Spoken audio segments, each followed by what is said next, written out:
साहब, बड़ी serious allegation sir आज मुस्लिम लीग नून की जानिब से लगाई गई है। उन्होंने कहा कि जनाब ये एक सोची समझी स्कीम के तहत जो है वो एक कठपुतली हुकूमत कश्मीर के अंदर लाई गई है।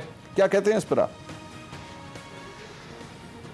देखिए, ऑब्वियसली ये तो एक वतीरा रहा है पाकिस्तान मुस्लिम लीग नून का कि जब वो इलेक्शन जीत जाते हैं तो वो कहते हैं कि इलेक्शन ठीक हुआ, जब फैसला उनके खिलाफ अदालतों में आता है तो वो कहते हैं कि ये ठीक नहीं है। तो ज़ाहिर है कि अगर ये नताइज सिर्फ अपनी मर्ज़ी ही की मुताबिक अगर आएँ तो वो इनके लिए ठीक है। तो ज़रा इस तरह ज़िंदगी में मुश्किल हो जाती है। आम तौर पे ये होता नहीं है कि दुनिया में चीज़ें आपकी मर्ज़ी और आपकी मंशा के मुताबिक हों।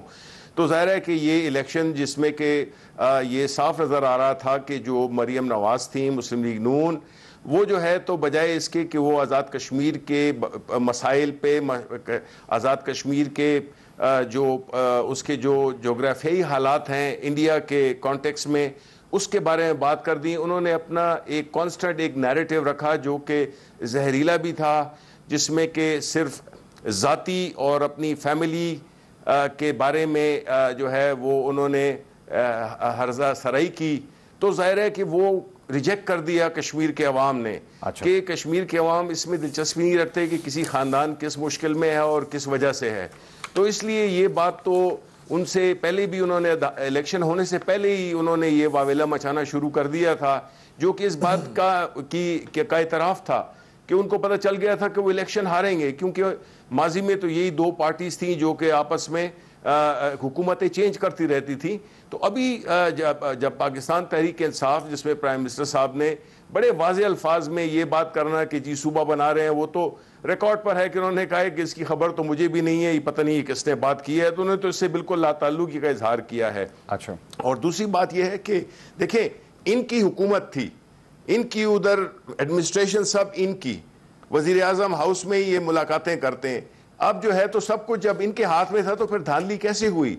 और अगर ये धांधली के बारे में इतने ही संजीदा हैं जितने कि ये अपनी प्रेस कॉन्फ्रेंसेस में ये या जलसों में ये बात करते हैं, तो इनको चाहिए कि ये सीरियसली मिच्योर तरीके से एक मिच्योर पार्टी का सबूत दें कि ये जो इलेक्टोरल रिफॉर्म्स हैं उनके पर संजीदा हो। इसीलिए देखिए, हमने हर तरीका इस्तेमाल कर लिया है, लेकिन धांधली में का शोर हमेशा उठता है, हर इलेक्शन में उठता है। हाँ। तो इससे बेहतर यही है कि जिस तरह के प्राइम मिनिस्टर साहब ने कहा है कि अब हमें टेक्नोलॉजी की तरफ जाने पड़ेगा। लेकिन शिबली साहब यहाँ पे एक सवाल और आई वोटिंग की तरफ शिबली साहब यहाँ पे एक सवाल, यहाँ पे मुस्लिम लीग नून का सारी चीजों का जिसमें कि किसी को भी ये मौका ही ना मिले कि वो इस किस्म की बात करे।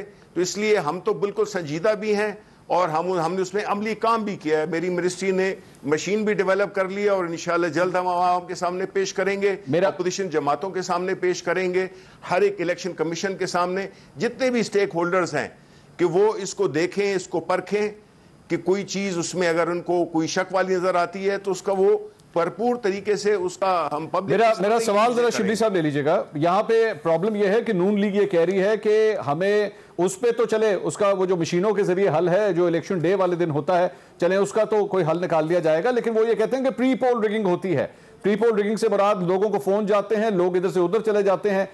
इसके साथ साथ अली अमीन गंडापुर का वाकया कोट करते हैं वो कि जी इलेक्शन कमीशन ने उनको कहा कश्मीर से बाहर चले जाएं, वजीर आजम खुद उनको हेलीकॉप्टर में बिठा के अपने साथ लेकर आते हैं और अपने साथ बिठा के जलसे करते हैं। ये प्री पोल रिगिंग है, इसका कौन जवाब देगा? देखिए, किसी भी चीज़ को इंटरप्रेट किया जा सकता है, लेकिन जहाँ तक कि कोई मंसूबों का, जहाँ तक कि हकामत, हम ये ज़रूर कहते हैं, हमने देखें हमारी हुकूमत बाकी दो या तीन सूबों में है, हम उनके कश्मीर के अवाम को हमने सिर्फ अपने जलसों में प्राइम मिनिस्टर ने भी ये बताया कि जो चीज़ें हमने खैबर पुख्तनख्वा में, पंजाब में हमने मतलब सेहत कार्ड हो गया या और कोई इस तरह की जो हमने रिफॉर्म्स किए हैं या हमने जो इक़दामात उठाए हैं अवाम की भलाई में, वो ही हम आज़ाद कश्मीर में भी करेंगे। तो इसको अगर कोई प्री पोल रिगिंग कहता है कि अगर हम अपनी परफॉर्मेंस को वहाँ पे जाके लोगों के साथ शेयर करें कि हम आपके साथ भी आपकी भलाई के लिए, आपकी इकोनॉमी के लिए, आपके टूरिज़्म के लिए, आपकी जो भी वो हैं सड़कें हैं, इंफ्रास्ट्रक्चर है, उसमें हम आपको आपकी मदद करेंगे और वहां पे हमारी हुकूमत करेगी। I think that's fair. Ali Amin Gandapur का जाहिर है कि आप अपने बताते भी तो हैं अली क्या करना है। ठीक, ये तो नहीं है कि सिर्फ फैमिली के बारे में बात हो, सिर्फ उसके बारे में बात हो कि जी इसने ये कर दिया और मैसेजेस और खिलाफ और बड़ी गुस्सा और इस तरह की बातें करना जाहिर है वो लोगों ने रिजेक्ट कर दी है। ये बेसिकली ये बात है, ये इनको समझ है लेकिन ये मान नहीं रहे। तार साहब, जो इल्ज़ामात आज लगाए गए हैं आपकी पार्टी की जानिब से बड़े सीरियस एलिगेशंस हैं, लेकिन इसमें मैं बल्कि आपको सुनाना चाहूँगा, शाहिद खान अब्बासी साहब कल एक इंटरव्यू के अंदर बैठे हुए थे, some very very serious allegations, और उन्होंने मेरे ख्याल में बात आज अपनी प्रेस कॉन्फ्रेंस में भी दोहराई है। नाज़रीन, कल शाहिद खान अब्बासी साहब एक टेलीविजन इंटरव्यू में बैठे हुए थे और उन्होंने क्या कहा है, ज़रा सुनिएगा एक दफ़ा। ये आपने इनकी बात सुनी। तार साहब, इसका क्या प्रूफ है आपके पास? इसका प्रूफ ये है कि एक ऑफिसर को वहाँ नौकरी से बर्खास्त गालिबन किया गया, पता नहीं आपकी नज़र से गुजरा है कि नहीं गुजरा, ठीक तो किया गया। अच्छा, तो स्टेट इन्वॉल्व है, नंबर वन। नंबर टू, जिस तरीके से प्री पोल रिगिंग की गई है, और प्री पोल रिगिंग में सिर्फ लोगों की वफादारियाँ चेंज नहीं हुई हैं, वोटर लिस्टों का बहुत बड़ा मामला था। मैं इधर पंजाब में तकरीबन बेसिकली दो मुख्तलिफ चीज़ें, एक तो वोटर लिस्टों का और एक वफादारियाँ तब्दील हुई। जी बिल्कुल, ये दोनों मामला आते हैं। अच्छा, तीसरा पैसे का एलिमेंट है। आप देखें ना, ये जो सरदार तनवीर इलियास साहब हैं, सेंटोरस इस्लामाबाद के जो मालिक हैं, ये इससे पहले हमारी पार्टी में आना चाहते थे पैसे के बलबूते पर, हमने इनको नहीं लिया। इन्होंने वहाँ जाके कहा कि जी मैं 1.5 अरब रुपया लगाऊंगा और मैं आपको कश्मीर में हुकूमत बना के दूंगा। अब ये ज़बान रद्द आम है, या मुझे बता दें कि सरदार तनवीर इलियास की क्या खिदमात हैं तहरीक इंसाफ के लिए, किस डेट को उन्होंने तहरीक इंसाफ ज्वाइन की, और तहरीक इंसाफ में कश्मीर में स्पेशली उन्होंने क्या क्या काविशें आज तक की कि उनको फ्रंट रनर के तौर पे यहाँ पेश किया गया, पैसे के अलावा। मुझे तार साहब, क्योंकि मुख्तलिफ आपने पॉइंट्स रेज किए, मैं जरा एक एक करके let's start discussing that point. एक आपने कहा वफादारियां तब्दील हुई, ठीक है, चलें इसके ऊपर बात कर लेते हैं। क्या एक आप भी सियासत के मैदान से ताल्लुक रखते हैं, क्या एक सियासतदान जब ये समझता है कि मुझे फलां पार्टी का टिकट लेने से मैं जीत सकता हूं, वो नहीं होता? क्या आपकी पार्टी में लोग नहीं आते? क्या उन्होंने इस तरह आके इलेक्शंस नहीं लड़े? तो ये इस बात का क्या प्रूफ है? या तो फिर मुझे कोई इस सिलसिले में कोई प्रूफ दें, हाँ जी एक फोन कॉल की वजह से जो है वो एक आदमी यहाँ से उधर चला गया, तब तो मैं आपकी बात मान सकता हूं। लोगों पे मुख्तलिफ तरह के प्रेशर्स आए हैं, वो हम एक वाइट पेपर भी इस पर पब्लिश करेंगे, हम तफसील के साथ ये सारा मामला करेंगे। ये बिल्कुल हुआ है, इसमें कोई शक नहीं है। मैं कल खुद यहाँ पे पाकिस्तान में 12 सीटें हैं आज़ाद कश्मीर की, मुहाजिरीन की सीटें, ठीक, 12 सीटें डिसाइड करती हैं कि किस तरफ हुकूमत बननी है अक्सर औकात। अच्छा, यानी आज़ाद कश्मीर की सीटों के अलावा जो मुहाजिरीन यहाँ पाकिस्तान में बैठे हैं। मैं कल गुजरांवाला, एक हमारी कश्मीर कॉलोनी है, बड़ा थिकली पॉपुलेटेड एरिया, मैं वहाँ गया तो पहले पोलिंग स्टेशन पे गया तो उन्होंने कहा कि जी ये हमारी वोटर लिस्ट है अब की, और ये है 2016 के इलेक्शन की। आप इसमें देखें कि तकरीबन 3000 वोट हमारा, 4 बंदों को गुजरात फेंक दिया है, 10 को मंडी बहाउद्दीन फेंक दिया है, 6 को सियालकोट फेंक दिया है। हमने इस पर दरख्वास्त भी दी इलेक्शन कमीशन को।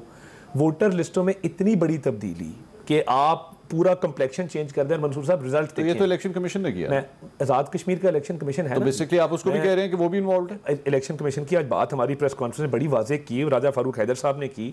अब आप देखें पंजाब में मार्जिन देखें आप, नारोवाल की सीट हम 300 वोट से हारे हैं, ठीक, रिजेक्टेड वोट 700 है, transferred vote God knows how many, number 1। Pindi में हमारी खातून थी नसीमा वानी, 50 वोटों से हारी हैं। वोटों की ट्रांसफ़र भी हुई है, वोटों की ट्रांसफ़र के अलावा रिजेक्टेड वोट भी बहुत ज़्यादा है। शौकत शाह साहब पहले 42, ये सीट फॉल करती है 28 अजला में इन पंजाब, 28 अजला। अच्छा। और कुछ खैबर पख्तूनख्वा के भी एरियाज़ हैं, 50 वोटों से हम हारे हैं। I mean just look at the statistics.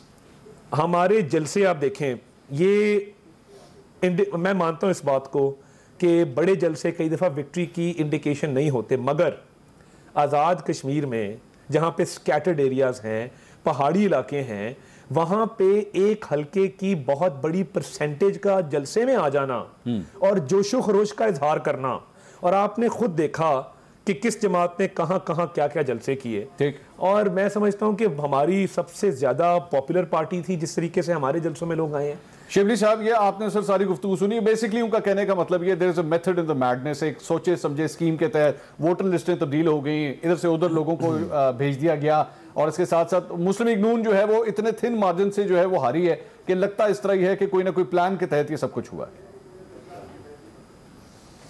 देखिए जी, थिन मार्जिन क्या होता है कि इनकी 5-6 सीटें हैं और पीपल्स पार्टी की 11 सीटें हैं और हमारी 25 के करीब सीटें हैं। अब मुझे एक चीज़ बताएं आप, मंसूर, आप ही फैसला करें कि देखें पिछले साल कई इलेक्शंस हुए हैं, बाई इलेक्शंस हुए हैं, जिन चीज़ों का जिक्र आप ये कर रहे हैं, तारड़ साहब कर रहे हैं, मुझे ये बताएं कि उसमें से अक्सर जो बाई इलेक्शंस थे वो हमने हारे जी। अगर हम ये कर सकते हैं मुनज़्ज़म तरीके से, जहाँ पे ख़ास तौर पे जहाँ हमारी अपनी हुकूमतें हैं, हाँ। आज़ाद कश्मीर में तो हमारी हुकूमत भी नहीं थी, ठीक है, तो फिर उसकी क्या वजह है कि वो चूंकि ये जीत गए थे तो वहां पे फिर धांधली नहीं हुई।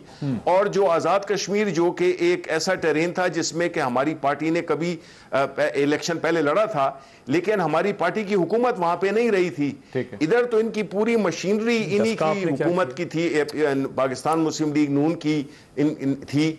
और ये कहना कि जलसों में लोग आए थे इस वजह से, तो ये तो अगर जलसों की वजह से लोग सीटें जीते तो वो जमाती इस्लामी के जलसों में भी आपको बड़े लोग नजर आते हैं। आपको अगर उस वक्त हम बच्चे थे, एयर मार्शल अजहर खान थे, उनके इलेक्शंस में भी बड़े लोग आते थे।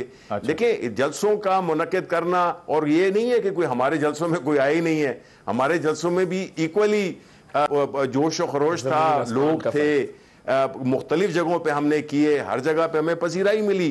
तो देखें, ये इनको मान लेना चाहिए, क्योंकि ये नहीं हो सकता कि जो चीजें इनके हक में जाएं वो ठीक होती हैं और जो चीज मुखालिफ चली जाए वो जो है तो ठीक नहीं होती है। तो ये अगेन जिस तरह मैंने कहा कि ये हस्बे मंशा जो है ना, नताइज, ये इस तरह होता नहीं है। ठीक है, मैं I have to take a break, I know you want to respond. एक सेकंड में सिर्फ जल्दी बोलो। जो इन्होंने डस्का में किया, चीफ इलेक्शन कमिश्नर को थ्रेट किया, इमरान खान साहब ने तकरीरें की, धांधली जहां इनका बस चलता है भरपूर करते हैं। अब आप जलसों की बात करें, सीट्स फिर भी आप जीतते हैं, आप नौशहरा के अंदर भी जीते, आप वजीराबाद में भी जीते, आप डस्का के अंदर भी अल्टीमेटली जीते। जब तो ये सीटें तो फिर आप जीत रहे हैं, फोकस होना जी, वहां पे धांधली रोकना आसान है। जब मुनज़्ज़म मंसूबे के तहत आप पूरे कश्मीर पे इस तरह वोट पे डाका डालेंगे तो वो तो पहले से आपने प्री पोल रिगिंग शुरू कर दी। चलो, let me take a break. नाज़रीन, मुझे एक ब्रेक लेनी है। कायरा साहब भी हमें ज्वाइन कर चुके हैं, मैं उनसे भी जरा तफसील से जानूंगा कि क्या पाकिस्तान पीपल्स पार्टी को भी इस पर एतराज है, क्योंकि बेसिकली इस सारे मामले में पाकिस्तान पीपल्स पार्टी ऑपोजिशन की सबसे बड़ी जमात बन के सामने आई है,